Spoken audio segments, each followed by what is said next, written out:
Good morning, everyone. Welcome. This is a first in South Africa that we are having a near-death experience panel with 3 amazing beings and healers today, and coaches and authors and publishers and literary guides who've been doing amazing things. And all of these people here today actually went through a near-death experience at some point. Some have died more than once, and they will be sharing their stories with you. Once the stories have been shared, what we're going to do is open the floor to you. You can then either address your question to the panel or to a particular individual. And if you need to share or need to understand your own experiences, this is the perfect place to do it. If anyone should become emotional, and we've got the video rolling, when we edit the video, we will take those moments out. But it's very difficult for Tim to go stop, start every time we have a question. So we undertake that from a personal privacy perspective, that no one in a situation where they were having an emotional time will be on video. Is that okay with everyone? Hands up? Okay, thank you. Great. I'm just waiting for the same lady. To introduce you to your panel, we have Glenn Douglas Haig. He was shot 7 times. They took him to the morgue. He woke up at the morgue, and that was, oh my heck, let's get him to casualty. What happened to him after that has changed his life and his whole world. So that is Glenn. And then we have Sarah Bullock.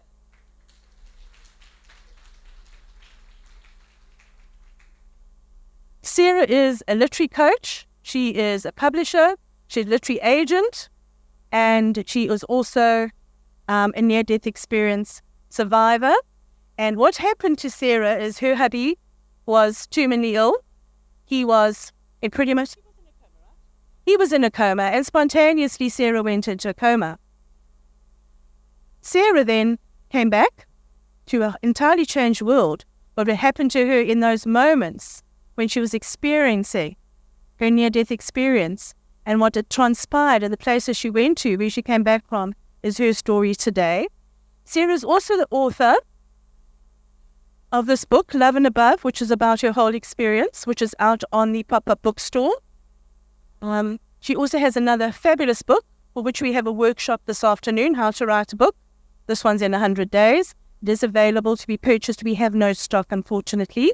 And for those of you attending the workshop that have booked, it will be here in the same venue. Then we have Colleen Joy.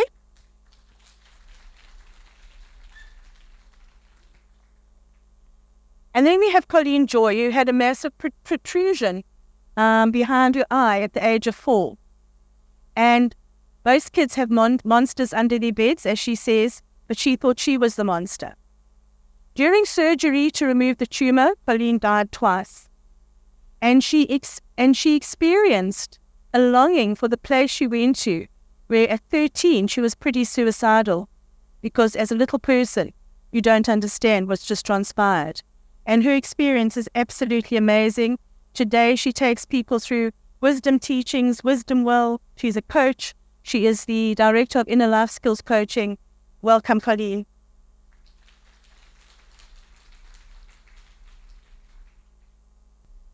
Okay, each of these amazing beings are going to tell you their personal story. We're going to start with Glenn, then Sarah, and then Colleen. And when we get to the questions, I will bring the mic to you. So just put up your hand and I'll bring the mic to you. Okay, enjoy. Thank you very much, Deborah. Good morning, everybody, and thank you so much for being here. What a wonderful group of beautiful beings sitting in the room together. This always makes me and Colleen very happy when we do work like this, because we just feel like we're family. It's wonderful. Thank you for making the effort to be here. To Deborah for hosting the event for us. This is fantastic. It's a privilege to share this time with you. I was a bit alarmed by the introduction because Deborah made it sound like I had something to do with coming back. It's not really within my power to choose that. But I think I was wondering about what I was actually going to talk about today, because to be honest, I haven't spoken about this event for more than 10 years now, because what I have learned from this ordeal is that our stories do not define us. I coach a lot of people through leadership development, talent grooming, personal trauma, loss. And I've realized over the years that we certainly all have our unique stories. And every single person on this planet is carrying some kind of challenge or wound. Might not be as visible as mine sometimes, but we all have to go through something like that. But over the years, that story has become less and less important to me as I start experiencing myself and the world and my friends and people I haven't met yet from a much deeper place, a more open-hearted, human connection place that goes way beyond story, that goes way beyond he did this, then this happened, then my mother died, then that happened. If we had to define ourselves by that, I think we'd all just be miserable, quivering wrecks, either that or just drinking vodka every day for breakfast. Well, so my invitation for you today is to be curious, to listen, but don't let our stories define us or your story define you. You are so much bigger, powerful, infinite, so much more beautiful than you will ever imagine. And that's something, like Oprah says, I know for sure. Okay, so let's get into the story then, after telling you not to get too hooked up on it. Sure, it's a long one. Colleen's going to have to help me because this did happen 20 years ago. And as a type 7 on the Enneagram, I'm not very good with the past. It doesn't really feature too much in my life. But obviously there's some defining moments which really helped me wake up to see a deeper truth. And in fact, my story began about 8 months before I got shot, when I was at Colleen's house and we were having a beautiful dinner, and some armed robbers came into her house and held us all up. This is in Gauteng, and tied us up, loaded everything into my car and drove off in it and left the three of us, Colleen, Chris and I, lying on the floor, tied up, and thank goodness the girls were in bed asleep, I think. They were still very little. So that's how this all began. And 8 months later, I was in my own little house, a few plots down from where we were held up at Colleen's, and my friends Charles and Jill were with me, my neighbors, very dear friends, and Jill's brother happened to be there. So it was the four of us, and their two small children were asleep in the house next door. So it was just an arbitrary evening. I just moved into this little house, and the next thing, these three men walked in, and immediately I recognized the orange hat and the hoodies and knew straight away that they were the same people that had held us up 8 months before at Colleen's house. So already I was a little bit, I'll say grumpy. They are much stronger words. That these people had come to do this again. Now, ironically, Charles and Jill themselves had been held up by the same people 3 months before. So this gang had been moving in the area, all right? So I was sitting there in my chair and they walked in and I just felt my whole body slump because the first time they did it, they took the guns out and said, sleep, sleep, sleep. So you lie down and they tie you up with telephone cables or whatever they've got handy. And then Charles and Jill had had the same experience a few months before. So by the time they came into my house, this was the third time that either Colleen or me or Charles and Jill had been involved in the same situation. And all I could think was, there are two small children in the house next door, and their parents are here with me. So that was a major sort of conscious moment for me. And then the guys recognized Jilly because she's got this beautiful blonde hair, bit like my friend Sarah. And in Portuguese, he said, they know who we are, we have to kill them. And I didn't realize that I'd understood that, but I've been living in Spain for a few years, so I could speak Spanish. So subconsciously, I understood that they were going to shoot us. And as that dawned on me, the first bullet went off and it smashed the concrete above Jilly's head. She was sitting next to me and I saw this concrete fly out of the wall and I realized, okay, they really are going to shoot us. So without another thought, I just jumped up out of my chair and I just said, I am not going to lie down again. It was this inner sort of lion in me that just said, I'm going to protect my friends. I don't want Nikki and Renee to be parentless. So I ran straight at the guy with my bare hands to try and get him out of my house, because I was like swearing at him, so saying, get out of my house, what are you doing here? This is, you've not, I was going off. Excuse me, I must just get some.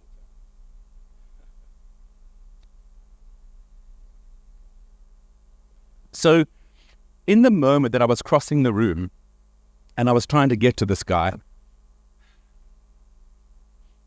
look, I suppose if I'd been any more practical, I would have picked up the chair as a weapon or something. But I didn't think that far. I just went at him with my bare hands, because all I could think of was to get the gun away from him so that at least Charles and Julie would survive. And as I was going across the room, I could feel the bullets hitting me in my stomach and in my legs. And I couldn't feel the pain, but I certainly felt the impact of it.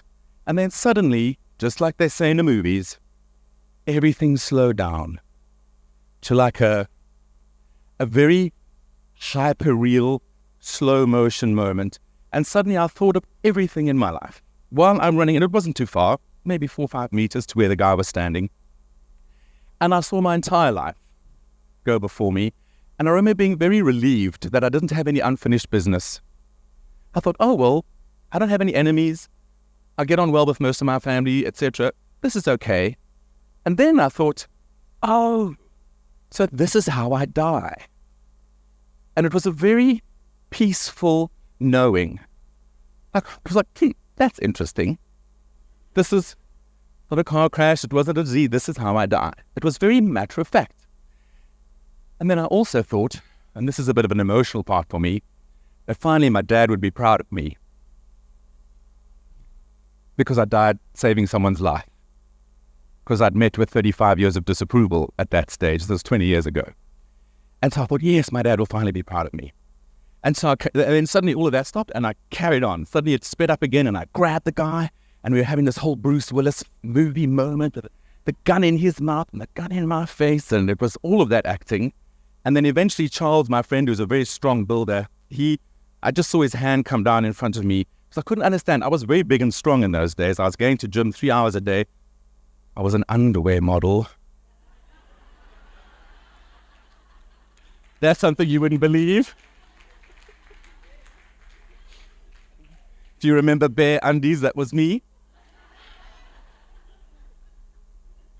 Oh dear. So I was very big and strong. And actually that's another whole story, which is why actually I'm still here. But so Charles reached down and he managed to grab the gun and put it in the guy's mouth, and he pulled the trigger, but it was like right here. And of course there were no bullets left. It just went click. And I actually remember looking up and saying, God, you've got a really sick sense of humor. Like, all the bullets are in me. Like, but I was very weak and I couldn't understand because I'd been going to gym so long. I was actually a very strong man at that stage, and so I was a bit confused. Anyway, he eventually limped out. He writhed out from underneath me, and I remember trying to follow him, and I was already limping. And I felt, oh, there's something wrong. So eventually I turned around and sat down on my dining room chair, and I looked down, because I put my head in my hands because it was all a little bit overwhelming at this point. And then I just saw this massive pool of red blood seeping out under my chair on the concrete floor. And I thought, okay, that's not good. That's coming from me. And then I started feeling dizzy, and then the pain started. And then I remember Julie came in. Her brother, thank goodness, had picked her up and taken her outside, so she was safe. Charles had got shot once in the leg, but it was a flesh wound. But I had 7 bullet holes in me. And unbeknownst to me, the other 2 guys also had guns, so I got shot from the side as well. So thus began a flurry, and I remember floating in and out of consciousness, and the pain was getting really bad. And I remember Julie, who was an ex-nurse, asked her daughter to go and fetch a blanket, and she came back with my brand new white woolly cotton blanket. And I remember Julie saying, not that one, Nikki, Glenn's going to kill you. Find our blanket. So this poor little child went and runs to find another blanket. She was still little then. And anyway, they wrapped me in the blankets, and I ended up collapsing on the floor. And a little aside is that I had a very good friend who was a movie director. I was a script writer at the time, and he'd just come back from London from rehab. Because of all the intense pressure at work, he'd ended up taking drugs that keep you awake and stuff. So he was like a full-on buzzy drug addict, but he'd now gone through the process. And at the end of rehab, you're not allowed to drink coffee or take medicine or painkillers, but you are allowed to smoke. And I remember opening my eyes and seeing Brett's little face, and he was like tapping my face saying, Dougie, wake up, stay awake. And he had 2 cigarettes in his mouth. He was smoking 2 cigarettes at once. But the poor guy just arrived home to see ambulance and police and everything. Anyway, so then it starts getting very hazy for me. And I ended up, I thought I can tell everything, hey.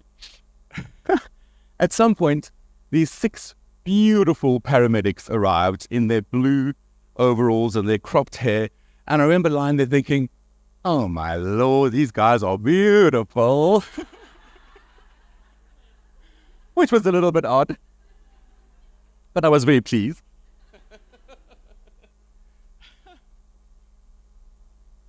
And then eventually the ambulance came, and of course there was a 45-minute fight between whether this was Olivedale's or Sunninghill's jurisdiction. It was Friday night in Joburg. There were ambulances being called out to car accidents. There was just nobody available.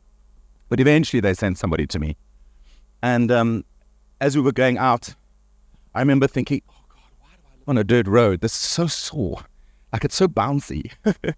And then eventually they sort of got me under control. And then I remember they turned the wrong way when they left my house. And I thought, Sunninghill's in that direction. So we went a very long detour to get to the hospital. But in that moment, once I was in the back of the ambulance, that's when I started losing consciousness completely.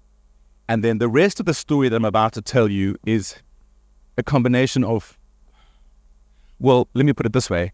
The parts that I remember are the parts where I was myself leaving my body and floating up. And I'll tell you more about that. But all the practical, physical things that happened, I had to piece out from people because, I wasn't there. So they were looking after my body and they were doing all these things.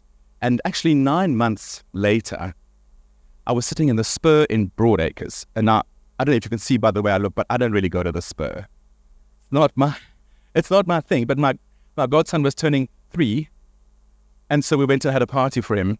And sitting in the Spur, I looked across and I said to my beautiful friend Karen, I know this man. I know him from somewhere.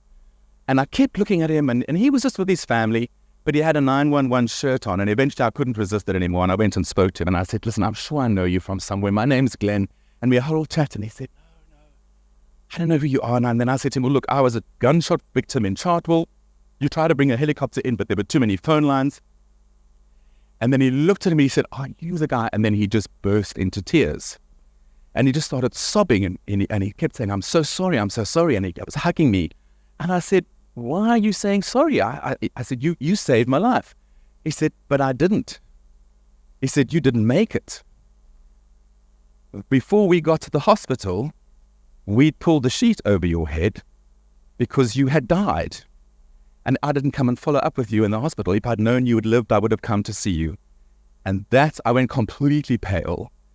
And I looked at Crinks and I just said to her, okay, there's something here. This is what I thought was a dream was actually very real. So he, bless him, he abandoned his dinner with his family and he came and chatted to me for ages and he told me the whole story. So I can't tell you from Earth's perspective exactly what happened. That's reported, but I can tell you what my experience of that was. So as I continue with the little story, it'll be a mix of both. Okay, we haven't got enough time for me to separate the two. So essentially, in a nutshell, because the ambulance had taken such a long way around to get to the hospital, my friends had all been phoned and everything, and they were all waiting at Sunninghill. But when the ambulance arrives at Sunninghill, you can see from the waiting room at the foyer the emergency arrivals. So my friends were already there waiting for the ambulance. By the way, if this ever happens to any of you or your friends, just put them in the car and take them to the hospital. Okay, this whole thing of having to wait for an ambulance, not in this country anyway. So what happened was the receiving nurse, bless her, didn't want my friends to see this. So she pulled the sheet back over my head, but they still, because the paramedics had put that label on the gurney, they sent me off towards the morgue and they sent Charles off to the theatre. But on the way to the morgue, I suddenly woke up. And I saw these lights going down the passage like this, and I sort of shook my head awake, and I don't really remember any interaction there, but they very quickly turned me around. Thank goodness. And sent me to the theatre, where I spent 16 hours being sewed up, etc., etc. So that's also in itself inexplicable. That's why I said I had nothing to do with coming back, I don't think. Well, maybe, who knows? So my experience of this was, in the ambulance, I remember so clearly hearing the last words from this physical world saying, we're losing him, more oxygen. And then they grabbed the defibrillators and they started shocking my chest. And then eventually I could see the guys were just crying and crying. And he said, we've lost him. And then they sort of just collapsed. I think there were two of them with me, I can't remember. And in that moment, I was floating up above my body. I could see them doing all of this, and I could see through the ambulance, and it was very peaceful, but a little bit confusing. I was like, not quite sure what was going on here, but I was very aware that I was above Joburg. I could see the city, and I could see these guys fighting. And actually, interestingly enough, he did say to me at the Spur that night, he said, you know, Glenn, the most amazing thing was the whole time this was happening, you were reassuring us that everything was going to be fine. He said that's why he burst into tears, because he thought that despite all my reassurances that I actually still died. So bless him. He's one of my heroes. Anyway, so I think the part that most of us are interested in is just the experience of what happened then. So I'll tell you the story and then I'll tell you what I made of it. Very practically, I had a strong sense of myself being myself. There was no sudden mystical change of identity.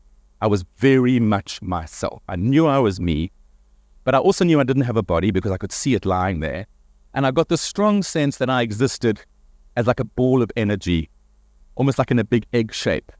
And that was quite cool. I felt like, okay, this is all right. And then I started floating up, because remember, no loss, no sadness, no grief, no nothing. It was just peace and a little bit confusion.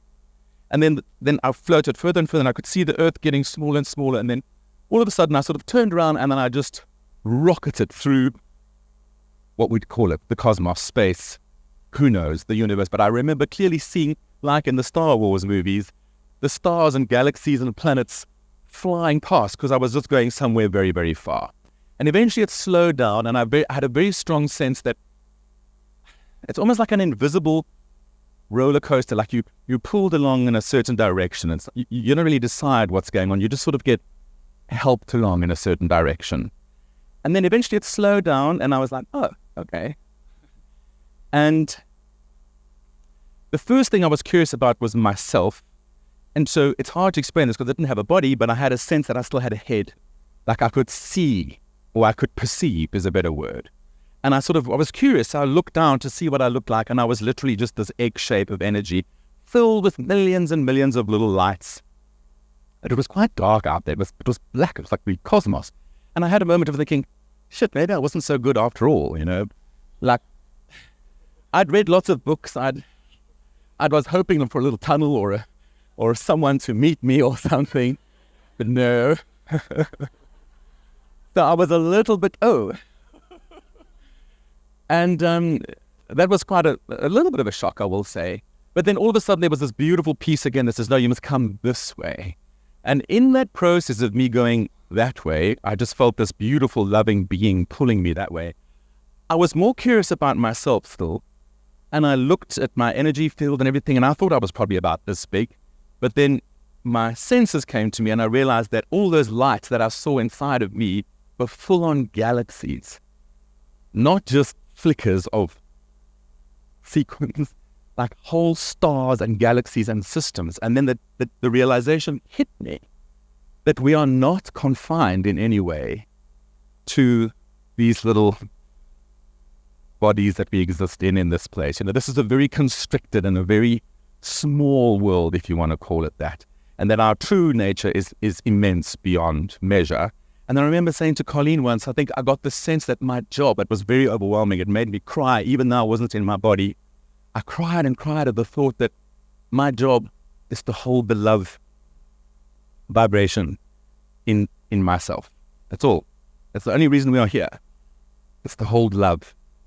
But we don't know how big we are. So we think we're these little things that are holding love. But actually, our essence is so massive, it goes into the cosmos. So when you hold love in your heart, you're actually holding it for basically the whole universe as far as I'm concerned. But anyway, I just knew I was a little fragmented piece, and it was very overwhelming and very moving to realize, hey, that's my job. You're just here to hold love, which I've discovered after 20 years is actually universal, not just for me, which is rather nice. So then I settled in, because now I was like, I had this very reassuring sense of someone with me, and there was definitely a destination, and then I could stop contemplating, as it were. And then I got a very, very strong sense of we were coming to a powerful place or a powerful sense, and I just can describe it as source. And then suddenly the light, and this incredible divine musical light kind of just enveloped me. And words absolutely fail. There's just no ways to describe that, except that it is totally free of any limitation. There are no senses that limit anything. You really just know, that you are in the presence of source, the start of it all. I don't know. It's hard to use the word center because it's not really a thing. It's just, I think for my little soul, that was how God put it to me so that I would feel like I knew what was going on. And so I remember being very, what is the word? Like, I felt like, wow, this is big, this is divine. That overwhelming sense of love and massiveness and power and infinite was very real to me. And then there was like a little psychic discussion. There were no words. And I remember, I'm like being called into the headmaster's office now. This is like now I've got to go and communicate or whatever it was. And in that moment, my memory escaped me. It went blank. And so I was definitely in the presence. And I remember, I don't know how long I was there for. And then the next thing, I was back out. And when I say back out, I mean back out of that sort of amnesia into the presence of this beautiful white light. And the only thing that really stayed with me was that I had a choice. I had a choice to come back. In fact, they showed me that I had a few times in my life where I could have opted out when I was very little. In fact, I was born on death's door. And then when I was 4, I nearly drowned here off the coast of Durban and got stung by a blue bottle that wrapped itself around me. So I nearly died then. Then I had a car accident at 18. So I had plenty of opportunities to check out. But in this particular instance, I was very, very aware that I was given a choice. You can come home, or you can go back and continue your work. And sometimes I'm not so sure I made the right choice. It's tough. It's tough. I did a women's talk very soon after this event, Women's Day talk. And one of the ladies said, well, why did you come back? And I thought about it long and hard, and I said, for the whiskey and the sex.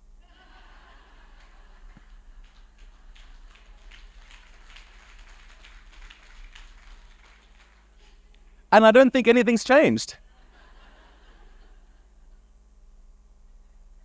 You remember that, eh? I blushed to myself when I answered that. So, all right, let me just think now, where was I? So then the next thing, there was no return journey.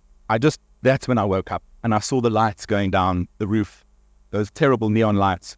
And the next thing, doing a U-turn, which I later discovered was on the way to the morgue, and then ended up in the theater, and then they put me into an induced coma. So that was that experience. And then just to wrap up the physical side of things, I'm busy reading Sarah's book, which is amazing. And at that time, I was a copywriter and a scriptwriter. And one of my clients was a beautiful pastor in America who wrote something called The Prayer of Jabez. He's like a famous, huge Christian pastor in America. And I was editing in his books for him, or a couple of books that he'd written. And the news had got out that I'd got shot. So he sent word to his congregation, which is tens of thousands strong in America, that I was in hospital fighting for my life. And I so remember clearly in ICU, it was like a Sunday afternoon, like 5, 6 o'clock. I'd only been there for like 2-3 days, Well, this is after I'd woken up out of the induced coma. And I suddenly felt amazing. And I wanted to climb out of bed. I said to this, I can go home now. I'm like, fine. I've got energy. I'm like, I feel amazing. And up until that point, all my machines were still on like alert mode because my heartbeat was so weak, etc., etc. But what had happened was at our time, 4 o'clock or whatever it was, they had had a service in America and all these people prayed for me. And the increase in my vital signs was so significant that the 2 surgeons who were working on me were called in, and they stood at the end of my bed and they just said to me, I want to put you in the middle of this hospital so that everybody can get what you've got. You've recovered so quickly, it's beyond medical kind of comprehension. Hey, Lerato.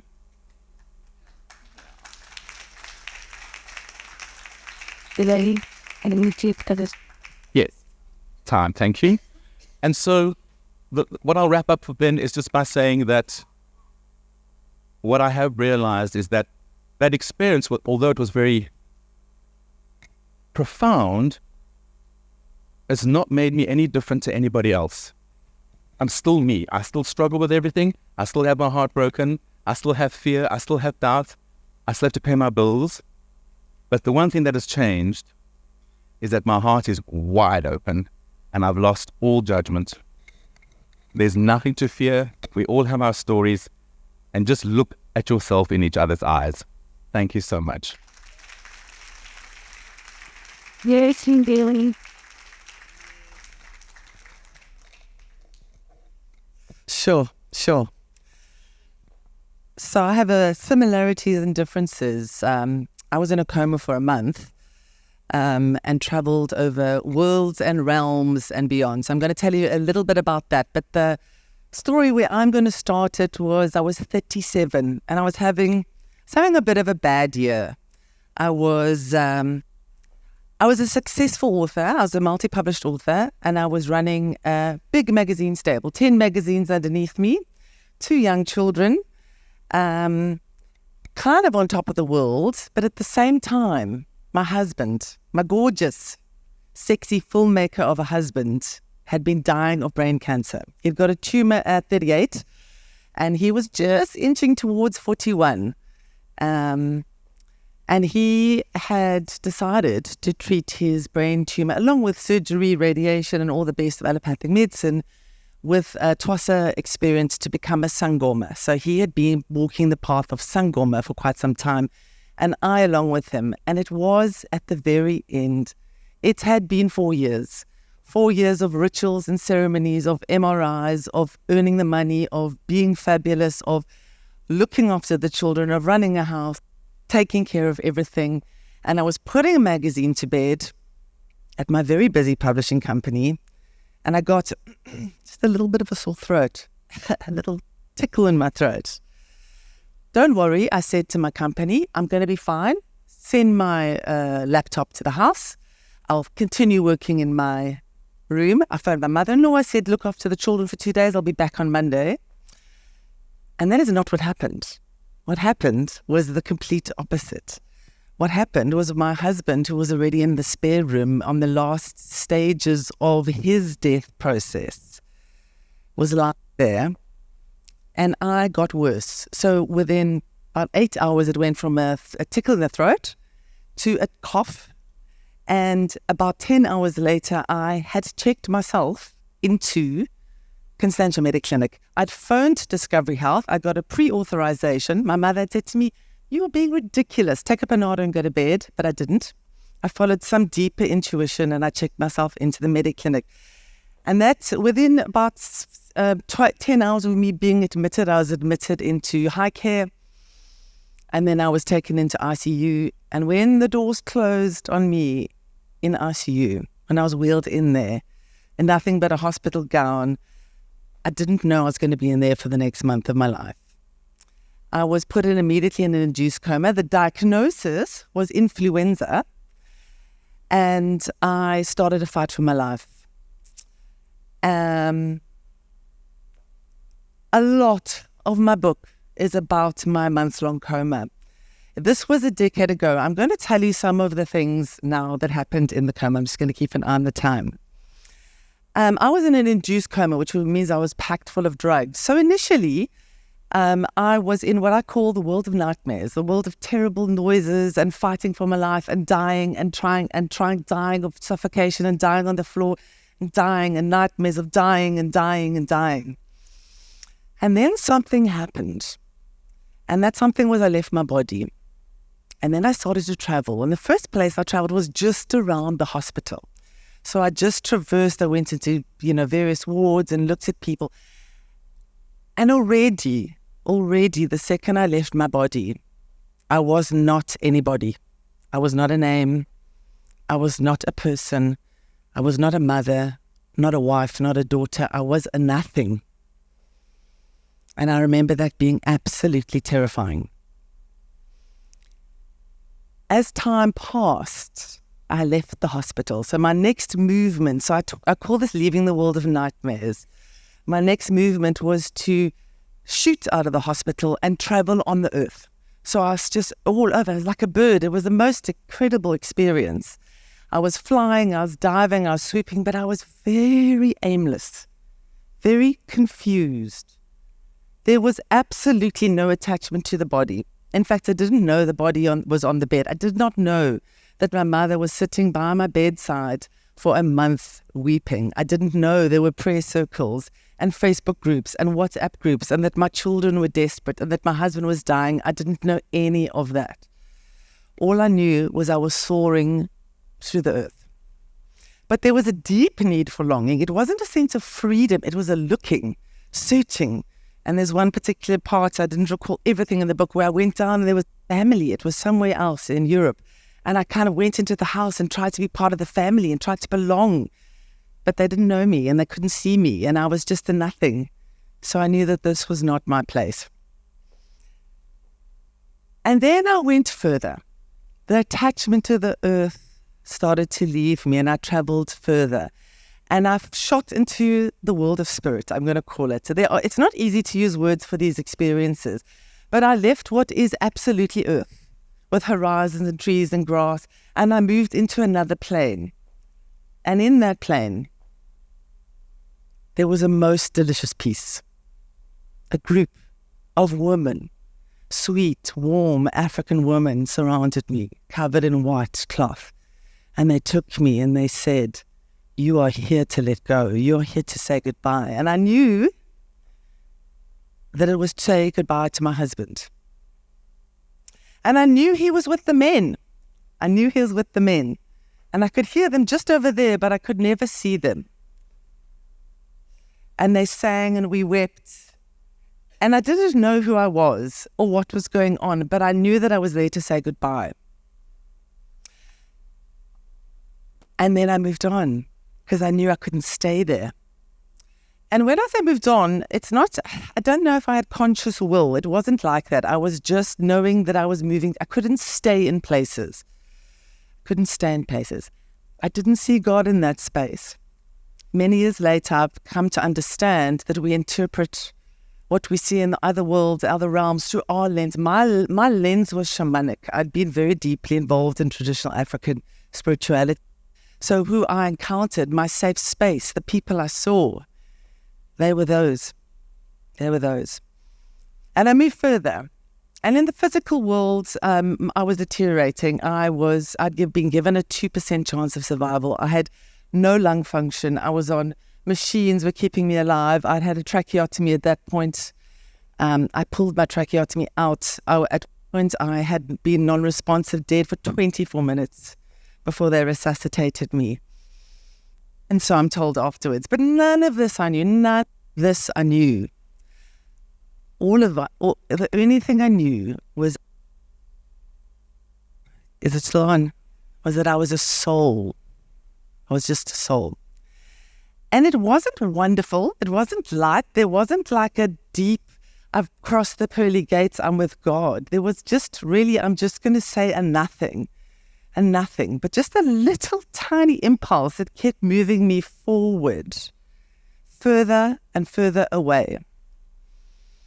So I leave the world of the spirit the woman, I call it, the world of the spirit woman. And I was sad because there was a deep farewell that had happened. I felt the pain. And I knew it was my husband. And what I didn't know is he was deep in a coma himself at that point, in his very last few weeks of his passing. And I started to move further and further away. And then, very similar to Glenn, I shot out of the universe. And it was just speed of light, just traveling across the galaxy so fast, which felt like for an eternity. No sense of time or place. I can't tell you how fast or how long. The best I've been able to do is track it back with medical records. And I shot into the far ends of space where I was nothing but light. And there was other light around me.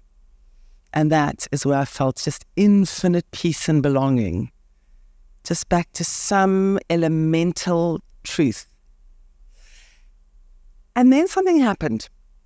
In the real world, the world of body, by my bed where this body was lying there, wasting away, 20 kilograms smaller, tiny, lost all its muscle function, breathing on a ventilator, as they held a prayer circles for me. They held prayer circles. I come from a very esoteric family. My sister's an Osa Sannyasin. My brother is a religious Christian. I've got friends all over the world. I've been in spiritual communities most of my life. And on the same time, at the same place, all over the world, they prayed for me. They sang for me. They meditated for me. They called for me. And I don't know what happened, but I do know this, that out there in the middle of the nothingness, the first thought in those 3 weeks, almost a month, that entered my being was simple. And that was, I need to go home. I need to get home. And then I think what happened was the fight back was very quick. To wake up from a coma is not easy. It's not anything like the movies. You don't open your eyes. What happens when you come out of a coma is you fight to consciousness and you retract back. So in my book, I write of it as an epic battle. It was a spiritual battle. I did not come back for my children. In fact, when I opened my eyes, finally, they had these photos. They had a photo wall, cards and pictures from all over the world. And there were these 2 children. And I stared at them. And I absolutely knew they were mine. But that was not why I came back. And I only saw that when I opened my eyes. And the fight back was hard. And it was a huge spiritual battle. And I battled to get it back into my body. So I came to a place where I was in my body, in the hospital, and I was aware of that, but not aware because I was still in a coma. And that's when, I'm going to call it a spirit guide, came to me. A man came to my bedside. A small man. I thought he was a doctor. Neither man nor woman. Small, barefoot. And that was the cue. I thought, why would he be barefoot if he was a doctor? So that my thinking mind was starting again. In my book, I call him the forest man, and he came and he helped me. He said, Sarah, just wait. You're not ready. When you're ready, it will be okay. Just wait. So he was, this terrible impatience suddenly I had to come back to life. He was trying to settle that. And I fought my way back into my body. In fact, it was literally 4 days after the prayer circle that I actually woke up for the first time and then slipped back and up and back. And then something very interesting happened before he left me in this terrible, terrible world of the ICU, which is like a Stephen King, Dean Koontz horror place of people dying everywhere. He leant down. And I asked him, I couldn't speak because I had a massive trachea, but we were telepathically communicating.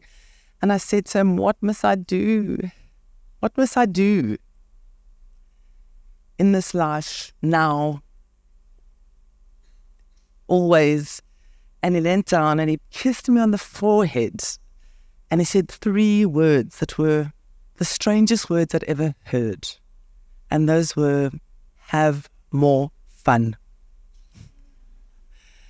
And I completely dismissed those. I was like, this guy's weird. This is weird. This doctor's weird.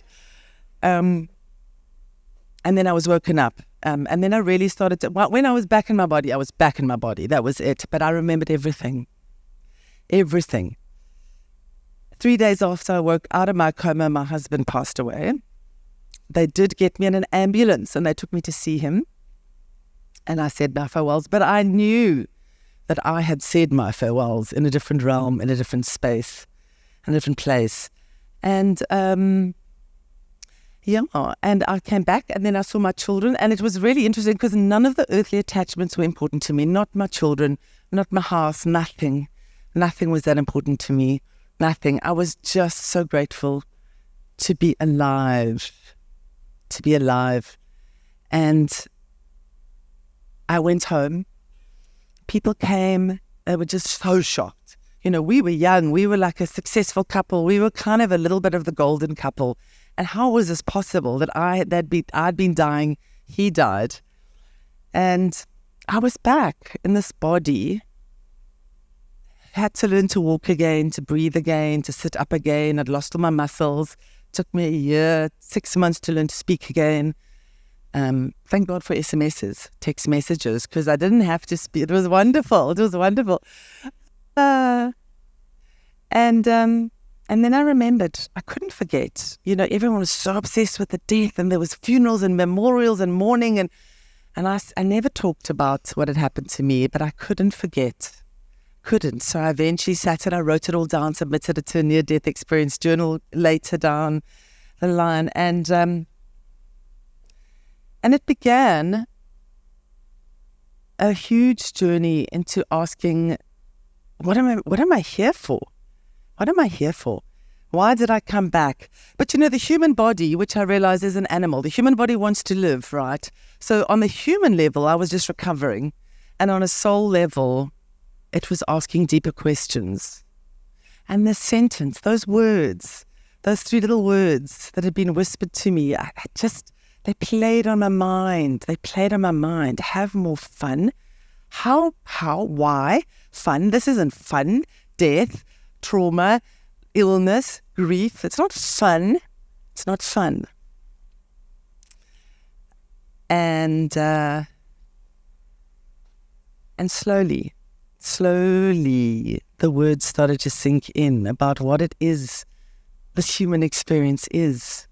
It's all the game, right? It's all the game. It's the fun, it's the delight, it's the trauma, it's the terror, it's the pain, it's the grief, it's the loss, it's the joy, it's the deliciousness, it's all of that. And I started to live in a very different way, which maybe we will talk about next. I made some vows and I went on a big journey to understand what it meant to be alive and what fun and joy really meant and how to invite it in my life. And the whole time this was happening, I was already a multi-published author. Everyone was saying, Sarah, you've got to write the book.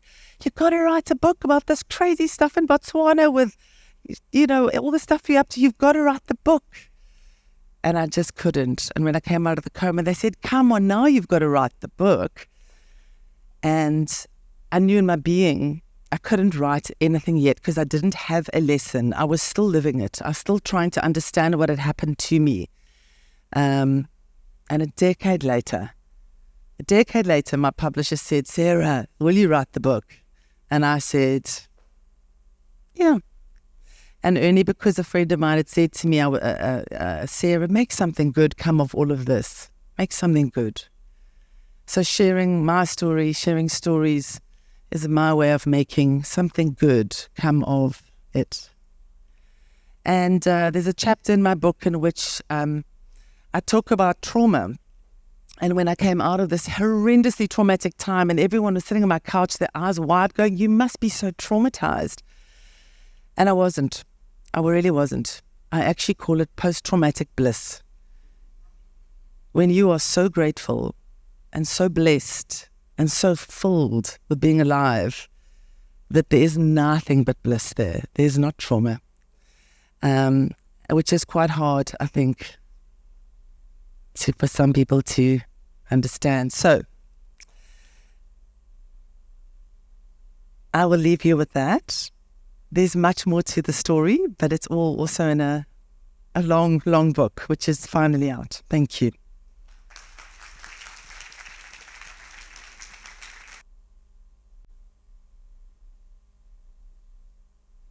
How are we doing?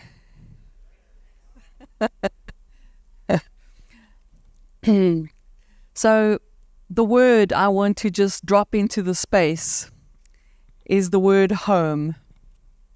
Because I think my beautiful friends have given you a song of home, sung through their life stories, sung through their personalities.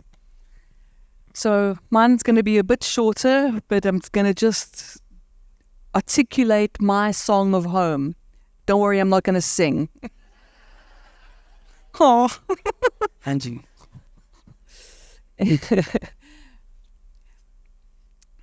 My great-grandmother, who lived to the age of 99, her name was Ruby Rose McLean, who taught herself to play the piano, who was a very intelligent woman.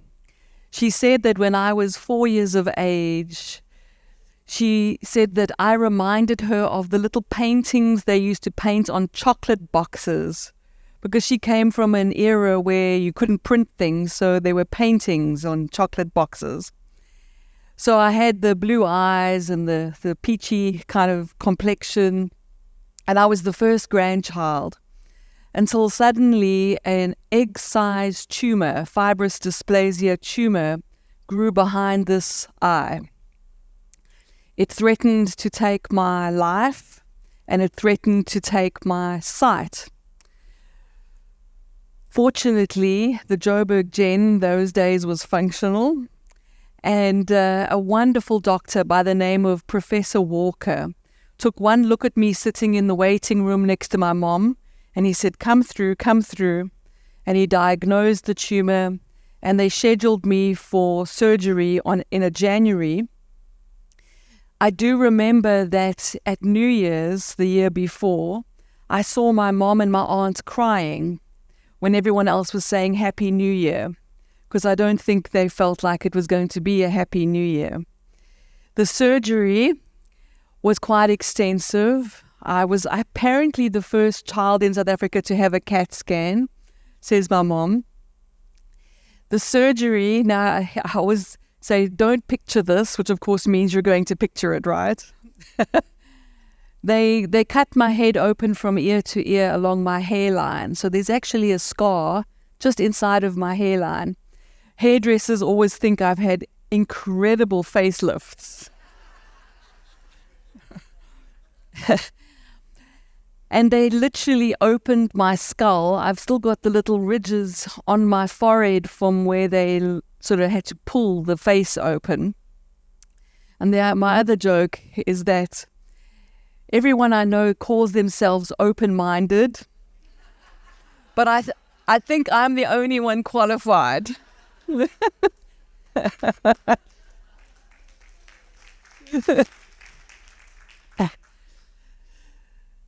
Now, I don't have a memory of leaving the body or the doctors, all that classic stuff.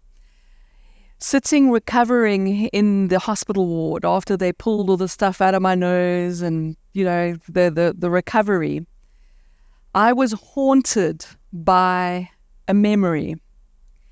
And I have a cousin who's my age named Tracy, and they arrived the one day and she bought me a box of crayons. And I sat obsessed trying to draw my memory. And drawing the memory helped me to connect to it again. I wanted to draw a tunnel of light. So I drew these colors and the swirl. And as I was drawing, the drawing was helping me to remember and helping me to access. A 4-year-old mind doesn't have a lot of vocabulary, right?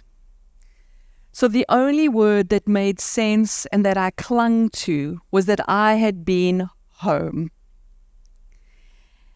And the feeling and the texture of home is what I was remembering. And more than a story, I would like to invite you to see if you can just feel the song of home with me. Home is a state of being where you are free of the animal body, which, you know, we like our bodies. I don't recommend doing this in front of people, but it's like nice body. But bodies are frightened. Bodies have their own software. Bodies have their own thought streams. Did you know that? Your body produces thoughts all on its own. Whereas now I was experiencing, remembering, being free of all of that, being free of this little torture chamber mind, being free of the little monster girl that I had become. Because at 4 years of age, when you walk around with a big tumor sticking out of your face, you can't go anywhere without eyeballs hunting you, without people sort of pulling their children away from you, or pointing and going, "Ach, siehst du, what's wrong with her?" You know. And as an intuitive child, and I'm sure many of you are quite intuitive as well, I was feeling the shock in other people's bodies when I was in the room. And suddenly, sitting there drawing my tunnel of light, all of that was gone. There was just what I call home, and home felt like 360 degrees peace, the same peace that Glenn and Sarah were talking about, and more love than you can ever imagine. More love, the kind of love that burns shame to the ground, the kind of love that fear cannot exist in, the kind of love that just says you are really okay as you are. No trying, no striving, no plus, no minus, no mask. Just freedom, love, and peace. So I'm drawing this and I'm remembering it and I'm looking at my little hands and I remember feeling fascinated by hands. Like, how cool are hands? You know, if you take a moment to imagine looking from your true eyes, the human body is incredibly mysterious and weird and fascinating. I was wondering about how my hands just did this, you know, and the way the little hairs glistened. And when the sun came up in the morning and the usual hospital clanging of bedpans and all of that, it felt like the sun was kissing my cheek the way my mom kissed me. Everything felt like that. Until a couple of days later, one thought stole it all from me. When my mom came to fetch me, carrying packets, and she said to me, "Sweetheart, today's a big day. We're going home." And the little thought dropped into my mind that my real home that I now knew, where you couldn't take your body, where you were free of tumors and pain and struggle, maybe that's also a place that you can leave and you can come back to. Yeah? And the moment I believed that thought, it felt like I fell out of an airplane and that I was leaving and losing all the peace and the love, and that I was climbing back in a little dark box where all the insecurity and all the fear and all the shame and all the you're over there and I'm over here and all that humanness came back. I never told my parents, I never shared with anyone that I felt absolutely devastated to be alive again. All I wanted was to go back home. Plus, I was confused. We didn't have the internet. Can you imagine that? We didn't have TVs. We got a TV at the age of, I think I was like 7 when we got a TV. And it was the homesickness, as Deborah mentioned when she introduced us, it lasted for so long. All I wanted to do was go home. You might not have had an NDE, perhaps, but who here also feels like they want to go home sometimes? A longing, right? Because you feel like an intuitive feeling like there is something else. Don't you feel like that? Like this intuition, there's got to be more. Sometimes we say that. And when we look at beautiful scenery like the ocean, when we hear beautiful stories, when we I don't know, cuddle a puppy. When we lie on the grass, sometimes we feel it, yes?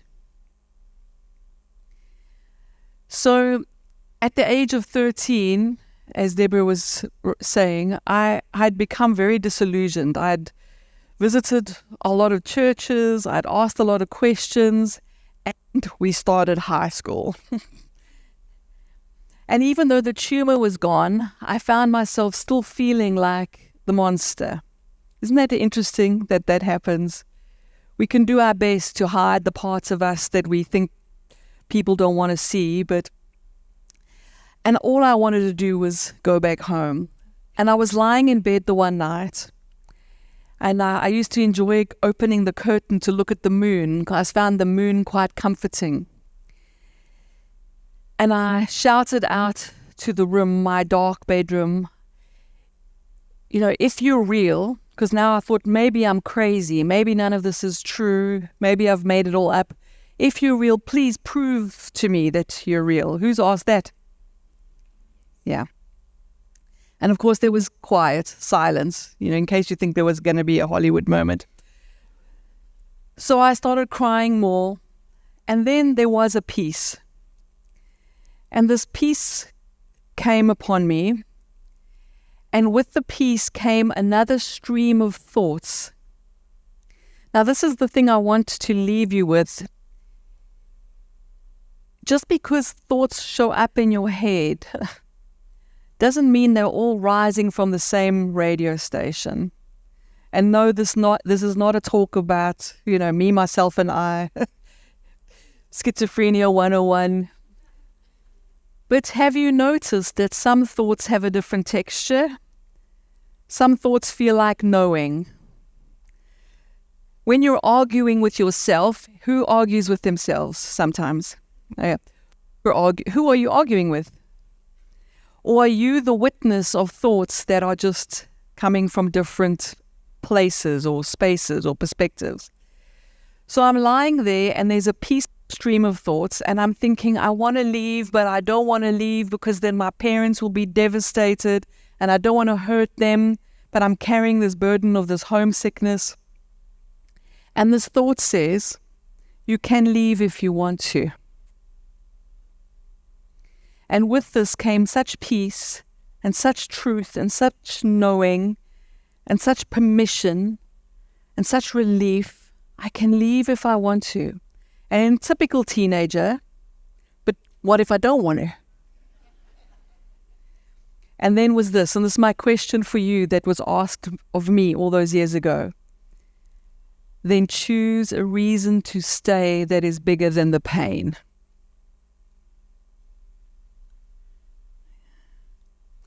And it has to be a reason that's true for you. It has to come from the depths of your honesty, yeah? And I thought about what would make this being brave, this human wild ride, roller coaster, insanity worthwhile, And I chose a word that for me meant answers, it meant seeing, and it meant home. And I said that word aloud, and I dedicated my life to that one word. I said, I will stay for wisdom. Because I said, for me, wisdom means I want to know. I don't want to guess. I don't want to believe. I want to know. And I'm very fortunate, and I feel very blessed that that's what my life has been about. In the beginning, I thought wisdom was knowledge, so I read everything, studied everything. You know the story? And then I realized wisdom is not knowledge. Wisdom is clear seeing. And you want to know where clear seeing took me to? It took me back home. Slowly, I started to realize, oh my word, that home that I was homesick for, it's like one radio station away. Yes, when we drop a body, we can travel. Our souls can travel, for sure. But being free of the body, and then the soul adjusting to the fullness of your true I with your true eyes. Your true I and your true eyes is home.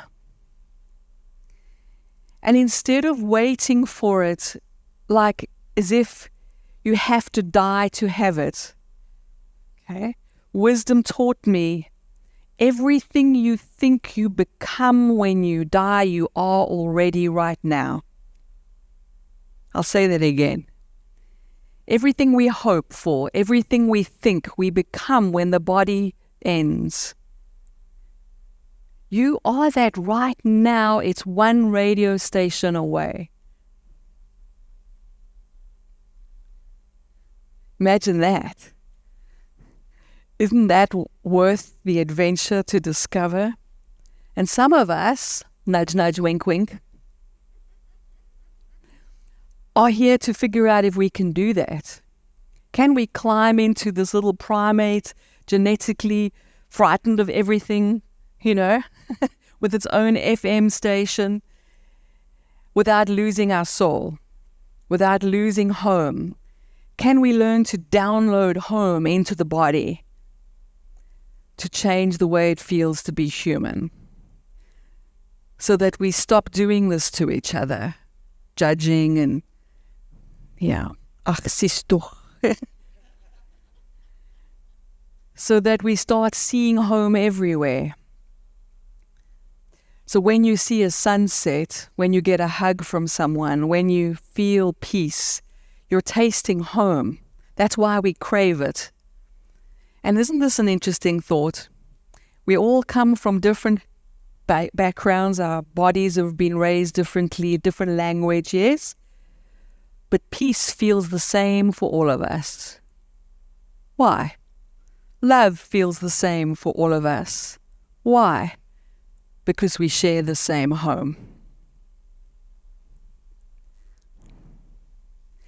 So that's what I would like to leave you with today. I would like to remind you that one radio station away, just setting your intention to dip a little bit beneath the noisy mind, we can teach our bodies to be home wherever we are, so that we're no longer homesick.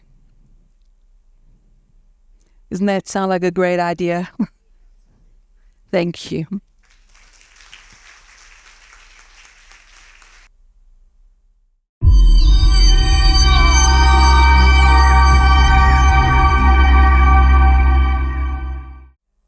Thank you very much. I think it's a common question to the entire panel.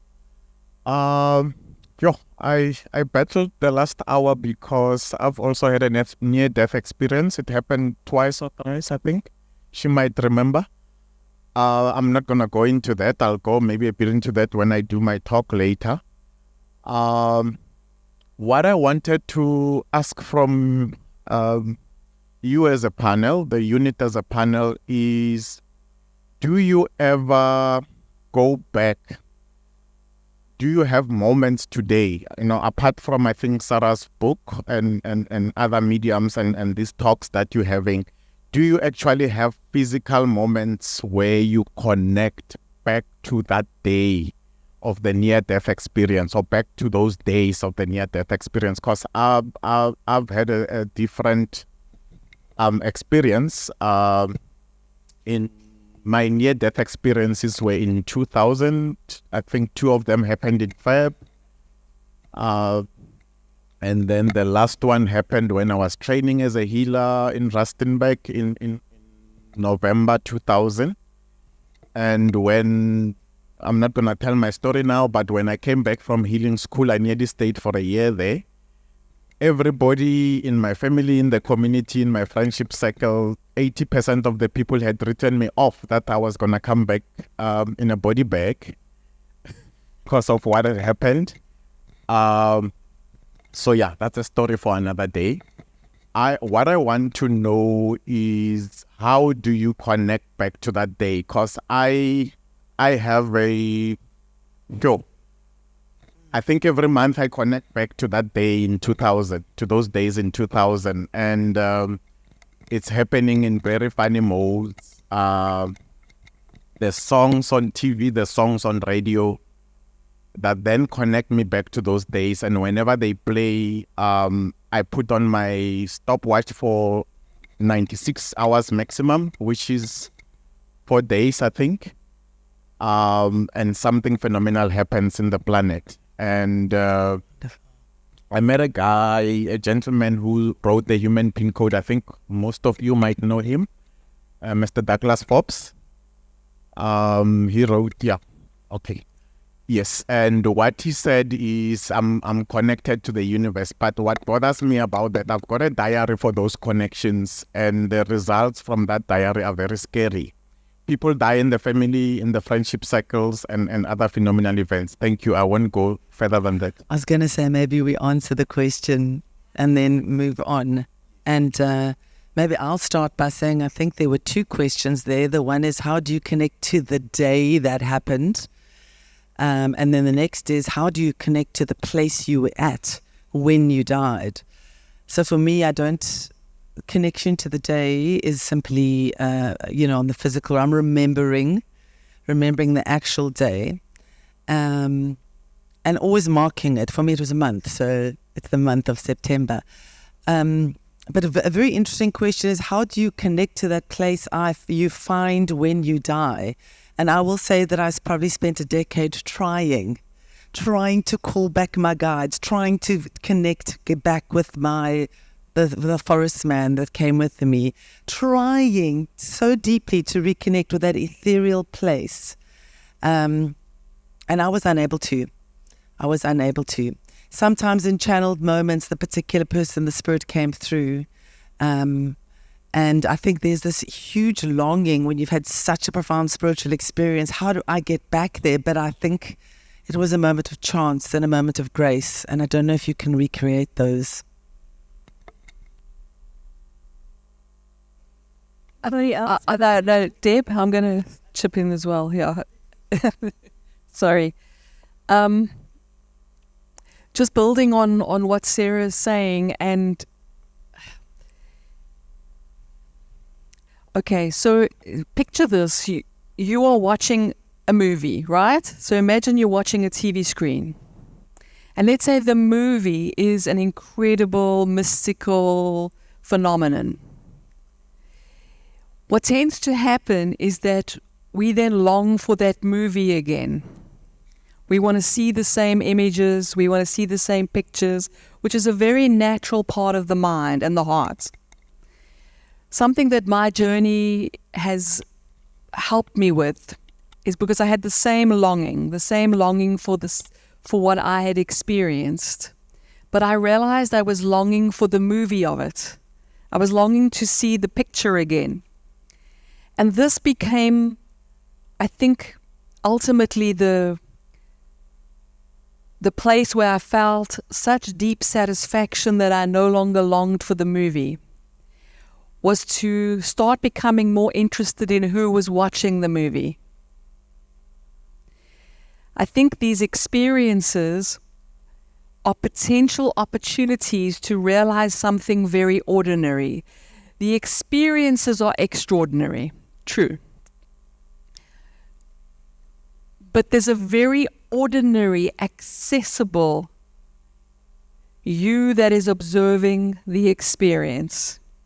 And it's the same ordinary you that's sitting here right now in an ordinary space with beautiful people without any Hollywood, yes? So I would just say the Hollywood has gifts. The very big mystical experiences have gifts. But you don't need the Hollywood. You don't need the movie. What is much more interesting, I think, in the long run, or maybe not interesting, but maybe what ends the seeking is to find that which is seeing. And that which is seeing has never not been there. And yes, there are psychic things that happen. There are mystical things that happen. And that's wonderful. But for me, interestingly enough, I found it far more satisfying, like eating a really good meal. And I found home again without the movie. And that's what I would like to add. Find home without the movie. And you can do that right here. Thanks. Thank you. Do we still know with that?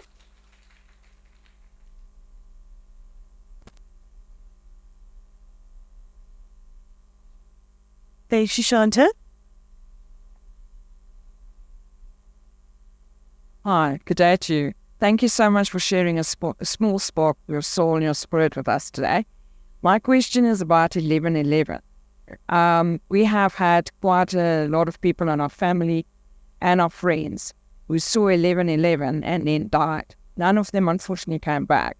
And I've also been a clinical psychologist, and when I used to do my practices and my community service in hospital, a lot of people said 11/11 consistently.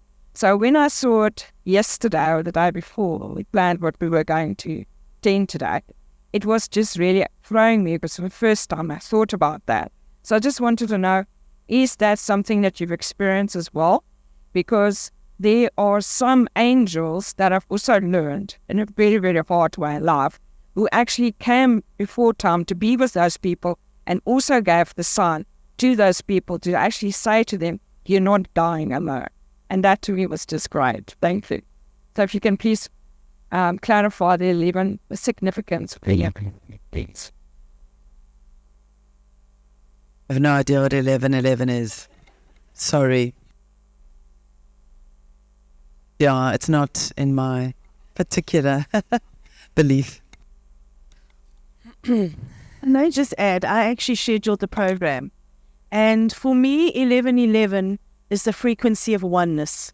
It is a connectedness that brings us all together as one, having not the same life or the same story, but having the same home. And so 11/11 to me was bringing us all together to talk about our universal home, and hence the time 11/11. So thank you.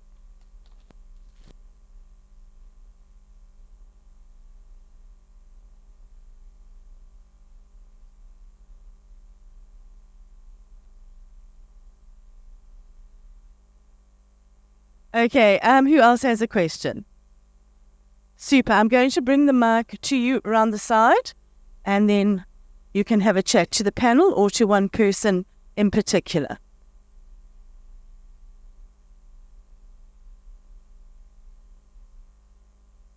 Thank you, Jessica. Thanks. I haven't had a near-death experience, but I lost my grandmother about a month ago, and it was hearing you say that the ICU was a horror show. I think I'm just curious because she was in an induced coma for some time. How conscious are you of the horrors that are going on? And another question that I have is our grief keeping her here? Because my mom's had conversations with her, not many, but enough to know that she's still around and she feels her presence. And I just want to know, are we keeping her from the light? Are we keeping her from crossing over into that blissful place? So yeah, if you can. I will handle the ICU and maybe Colleen can handle the grief. You know, when you are in a coma, you're not aware of anything. There are sensory inputs that have people who in sustained comas have images of rape, of invasion, of things being shoved down you, because that is what happens. Your body is being invaded by medicine. But you're not aware of things. When you are conscious and you're in the ICU, it is a place of nightmares. It is generally where people go to recover or die. So you're surrounded by death. But it's a transition space. It's a waiting room. Nobody should stay there too long. And when you leave it, you can leave it behind as well.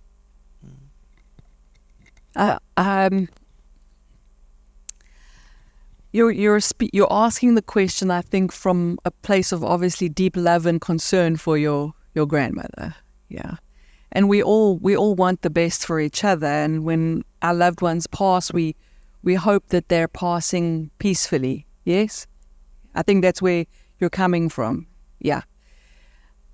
In my experience and in my opinion, I think it's different for everybody. I don't think there's one universal, it's always.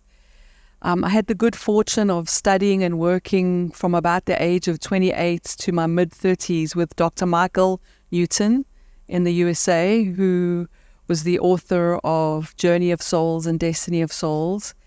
And in that work, using hypnotherapy to help people to remember across all religions, across all faiths, to have these consistent memories of what it was like to be a soul, including remembering the way they left their lives. And one of the things that was very fascinating from thousands and thousands of regressions and memories was that when the soul is going to leave, they often leave before the body experiences trauma and pain, especially if the death is going to happen. In Sarah's instance, she was fighting to come back. And I think that crossing the threshold back and forward could involve some kind of, facing trauma and etc. But most of the time when somebody is going to leave, you might have even found that it felt like she just wasn't there. There's the body and there's still breathing and a heartbeat, but it just doesn't feel like they're there anymore. I think that the divine, God, guides, angels, I think life generally is very supportive of being kind and gentle, and there's a lot of support. So I would say that it's very likely that she didn't have to endure too much at all, right? And then to your second question, folks, this is what wisdom has taught me. If a thought contracts your body, makes you feel tight like a Coke can all crunched up, yes? That thought's worth questioning. It's not reflecting the truth. When a way of seeing opens you, brings you a feeling of lightness, brings you the feeling of home, that's thoughts, those are words that reflect the truth. Yeah? So when you ask the question, is my love and grief holding my loved one back? I bet you feel quite contracted with that idea, yes? That's your deeper wisdom. That's you connected to truth, telling you that contraction means I'm not seeing something clearly, yeah? And then when we say to you, you can never hold a soul back. We're all free. We're all home. There's a part of us that never left home. In some ways, home is right here as another radio station, yes? And compare the feeling of that in your body. What happens? Yeah. Go with that one. Thank you.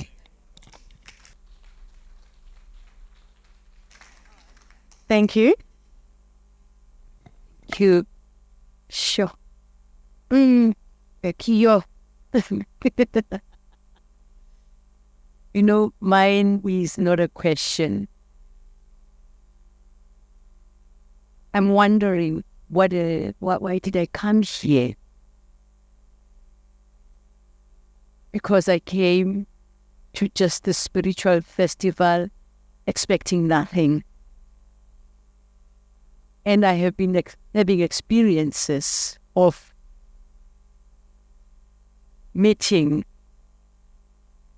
Colleen from way back. I haven't seen her for many years. And then you come along, I don't know you, and you sit in front of me and you remind me of such a big event. And before that, I've had other experiences with people. And I thought, why did I come here? And then you sit here and then you share something at the end. I was crying because of me. And also her end story. And the end story that is talking about home. and the power of prayer. I have had a very long journey. She has an idea of it. And nobody introduced me to anything because I'm stubborn. So whatever it is that I experienced came to me for me to be convinced you come, and it unfolded and unfolded and unfolded. And I have reached a time in my life for the next step of that growth. And you sitting here and all the experiences that I've been having with other people outside, girl, yes, it is true. There is your certificate. You have arrived. You know now it is time for you to take that next step. And I told you that I'm coming to your home to tell you about it. So thank you so much. That's the comment that I wanted to make. Any more questions? Any more comments? Thank you.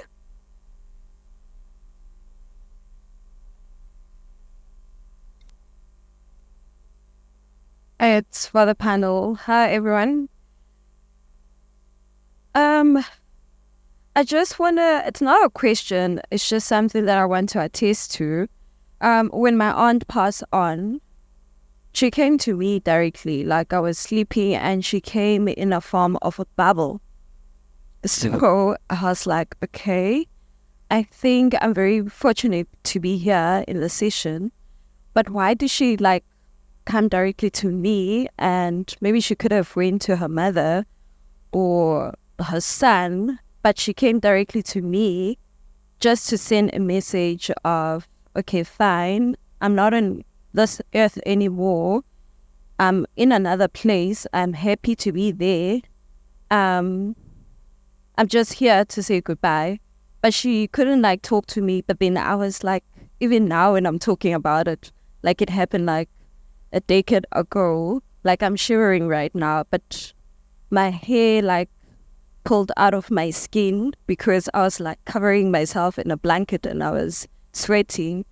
But I couldn't understand why would she choose to float instead of coming and standing next to me and sending off like her farewell to me. But then like after 5 years or so, now the dots started to connect, that while I was doing my undergrad, she would like ask me these questions. When are you getting done with your degree?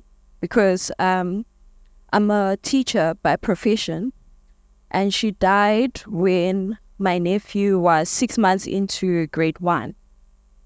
So I'm like, oh, now this is the message that she was trying to tell me before she died, that since you are a teacher, you're going to take care of my son. Make sure that he finishes off his primary school years, and now he's in grade 10 now, currently. I just wanted to ask, when you were in your coma, were you all like into a bubble form? Is that normal? Like, yeah. Don't know how to respond to that. But what I will tell you is that quite a number of people said I appeared in front of them. People I was close to said I'd come to them. I was not aware of doing any of that, to be honest with you. I was very far away. So I don't know how to interpret whether that was them or me or both or a combination. Yeah, and I don't know if that answers your question at all. But I was certainly not a bubble, but I was just, and everybody else was just light. Just a blazing, shining light. I'll just add one other thing. Just remember to be very compassionate to your body. Our bodies, it's natural for the body to be scared of anything, right? Just like a little dog will be scared. Any animal, the body has fear in it already. So even something beautiful, even something amazing, even something miraculous can actually cause your body to feel nervous and afraid. Your soul and the souls that love us are trying to comfort us and get through the fear, to speak to us often. The fear is often a big barrier, but souls are often perceived as light and as beautiful, ethereal lights. And I've never met a soul that didn't feel beautiful. So stay with that.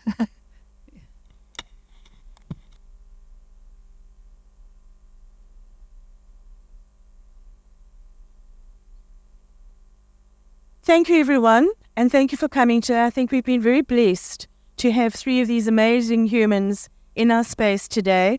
They are all coaches and leaders and business leaders, and we are so honored that they took the time to come down to our sunny coast, the sweet spot of our universe, and thank you for being here. We totally appreciate you and love you. Thank you.